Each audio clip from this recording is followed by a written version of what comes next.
শীত চলে যাওয়ার আগে আমাদের বাঙালির খুব প্রিয় একটা খাবার আজকে আমি তৈরি করে ফেললাম। এই টিফিনটা আমার ছেলের, আমার হাজব্যান্ড এবং আমার তিনজনাকারই খুব পছন্দের। হয়তো অনেক বাঙালি ঘরে ঘরে এটা হয়, আর অনেক বাঙালির কিন্তু খুব প্রিয় এটা। আজকে যে টিফিনটা শেয়ার করব সেটা কিন্তু দারুণ খেতে হয়। চলো তাহলে দেখে নিই। হাই, আমি Munmun, welcome back to my channel. নতুনদেরকে সাদর আমন্ত্রণ, পাশে থাকা বন্ধুদেরকে অনেক অনেক ধন্যবাদ পাশে থাকার জন্য। এজন্য আমি একটা থালার মধ্যে নিয়ে নিলাম 2 কাপ ময়দা আর হাফ কাপের মতো সুজি, 2 চামচ মতো তেল। এখানে আমি সানফ্লাওয়ার অয়েল ব্যবহার করেছি, আর অল্প করে লবণ দিয়ে সব কিছুকে খুব ভালো করে আগে ময়ামটা মেখে নেব। এরপর অল্প অল্প জল দিয়ে একটা মিডিয়াম ডো তৈরি করে নেব, না খুব শক্ত না খুব নরম। একবার হলো বাড়িতে এই পদ্ধতিতে এই জিনিসটা একবার বানিয়ে দেখো, খেতে কিন্তু দারুণ হয়। হয়তো অনেকেই বাড়িতে বানাও, কিন্তু আমি যেভাবে করছি সেটা একবার তোমাদের সঙ্গে শেয়ার করলাম। ময়দাটা মাখা হয়ে গেছে, ঢাকা দিয়ে 10 থেকে 15 মিনিটের জন্য একটু রেস্ট হতে দিচ্ছি। যেহেতু সুজি দিয়েছি অনেকটা জল টেনে নেবে। আর এখানে আমি 250 গ্রাম মতো নিয়েছি ভালো করে ধুয়ে কড়াইশুঁটি। এর দানাগুলো আমি বার করে নেবো।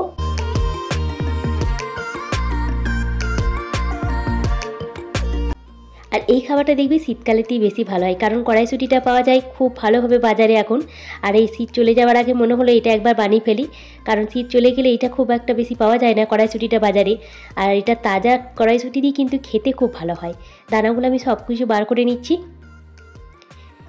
এখানে আমি 1 বাটির মতো কড়াইশুঁটির দানা বার করে নিয়েছি। এবার আমি এটা ব্লেন্ডারে জারের মধ্যে দিয়ে এটাকে পেস্ট করে নেবো। জল ছাড়া কিন্তু পেস্টটা আমি তৈরি করব। আর এটা স্বাদের জন্য আমি দিয়ে দিচ্ছি একটা কাঁচা লঙ্কা, আর অল্প একটু আদা কুচানো দিয়ে দেবো।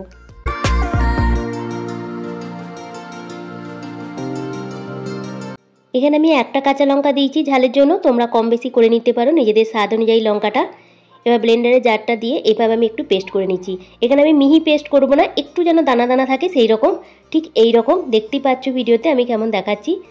এটা কিন্তু একদম মিহি পেস্ট হলে কিন্তু খেতে ভালো লাগে না, একটু মুখে লাগবে সেই রকম হলে কিন্তু খুব ভালো হয়। আর জল ছাড়া কিন্তু পেস্টটা তৈরি করবে। গ্যাসের মধ্যে ফ্রাইং প্যান বসিয়ে দিয়েছি, দিয়ে দিলাম সানফ্লাওয়ার অয়েল, আর দিয়ে দিচ্ছি অল্প করে একটু হিং। হিং দিলে এর ফ্লেভারটা খুব ভালো লাগে। হিংটা থেকে যখন একটু সুগন্ধ বেরোচ্ছে তখন আমি যে পেস্টটা তৈরি করে রাখলাম কড়াইশুঁটি, সেটা দিয়ে খুব ভালো করে এটাকে নেড়ে চেড়ে নেবো। গ্যাসের ফ্লেমটা লো টু মিডিয়াম করা আছে আমার। এবার স্বাদ অনুযায়ী কিছু জিনিস এখানে আমি মিক্স করে দেবো। প্রথমেই দিয়ে দিলাম স্বাদ অনুযায়ী লবণ, অল্প করে 1 চিমটে মতো হলুদ। হলুদটা তোমরা দিতেও পারো না দিতেও পারো। কালারটার জন্য আমি এখানে দিয়ে দিলাম অল্প করে কাশ্মীরি লঙ্কার গুঁড়ো। আর এখানে ধনে, জিরে আর গোটা গরম মশলা শুকনো খোলায় ভেজে গুঁড়ো করে নিয়েছিলাম, সেটা দিয়ে দিলাম। মানে গোটা ধনে, গোটা জিরে আর গোটা গরম মশলাকে শুকনো খোলায় ভেজে ভালো করে গুঁড়ো করে নিলে কিন্তু একটা দারুণ ফ্লেভারের একটা মশলা তৈরি হয়ে যায়। সেটাই আমি এখানে অ্যাড করে দিলাম। খুব ভালো করে একটু নেড়ে চেড়ে নেওয়ার পর এখানে একটুখানি চিনি দিয়ে দিচ্ছি। কড়াইশুঁটিতে একটুখানি চিনি দিলে আরও ভালো লাগে। খুব ভালো করে নেড়ে চেড়ে নেবো। যখন একটু শুকনো শুকনো হয়ে যাবে, প্যান থেকে ঠিক এইভাবে ছেড়ে ছেড়ে আসবে, তখন আমি এটাকে নামিয়ে ঠান্ডা করে নেবো। এই কড়াইশুঁটির পুরটা দিয়ে আমি এর আগে শর্টস ভিডিওতে 2টো রেসিপি দিয়েছি।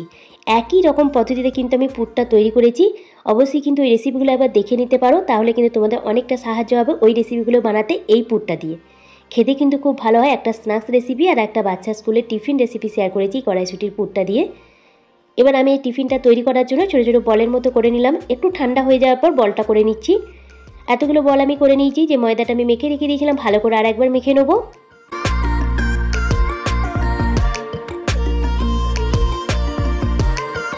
এবার মিডিয়াম সাইজে একটা ডো তৈরি করে নেবো। রুটির থেকে ছোট, লুচির থেকে একটু বড় পাড়া ডোটা তৈরি করব। ঠিক এইরকম একটু বাটির মতো তৈরি করে নিচ্ছি। আর যে আমি কড়াইশুঁটির বলগুলো তৈরি করে রাখলাম সেটা এর মধ্যে দিয়ে ভালো করে সিল করে এটাকে হালকা হাতে একটু তেল দিয়ে বেলে নেবো। কড়াইশুঁটি কচুরি তো অনেকেই বাড়িতে তৈরি করে খেয়েছো, একবার এই পদ্ধতিতে বাড়িতে তৈরি করে দেখো। আর যারা তৈরি করেছো এই পদ্ধতিতে তারা আমাকে অবশ্যই এবার লিখে জানাবে তোমাদের কেমন খেতে লাগে। আর কার কার প্রিয় কড়াইশুঁটি কচুরি আমার কিন্তু অবশ্যই কমেন্ট বক্সে একটা লিখে জানিও।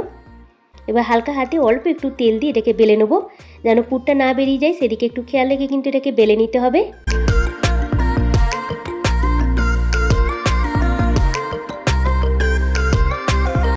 ব্যাস, আমার একটা কচুরি বেলা হয়ে গেল। এবার তেলটাকে আমি মিডিয়াম টু লো গরম করেছি, মানে খুব বেশি ধোঁয়াটা গরমও হয়নি, আবার খুব বেশি ঠান্ডা তেলও নয়। একটু মিডিয়াম গরম তেলের মধ্যে দিয়ে লো টু মিডিয়াম ফ্লেমে এটাকে ভেজে নেবো। দেখতেই পাচ্ছ কতটা ফুলেছে। এইভাবে আমি সবগুলো কচুরি তৈরি করে নিচ্ছি। আর এই কড়াইশুঁটি কচুরির সঙ্গে ভালো লাগে যে কোনো তরকারি। আজকে আমি তৈরি করেছি ছোলার ডাল। ছোলার ডালটা খুব সাধারণভাবে তৈরি করেছি। লবণ আর হলুদ দিয়ে একটুখানি সিদ্ধ করে নেওয়ার পর এর মধ্যে একটু ধনেপাতা আর একটুখানি ভাজা মশলা আগেই দিয়ে দিয়েছিলাম, আর একটু চিনি দিয়ে এটাকে নামিয়ে নেবো। আর তবে আমাদের একটু বাড়িতে একটু ঘন ঘন খাই, মানে এতটা দানা দানা পছন্দ করে না ছোলার ডাল, তার জন্য আমি একটু এটাকে ম্যাশ করে নেবো।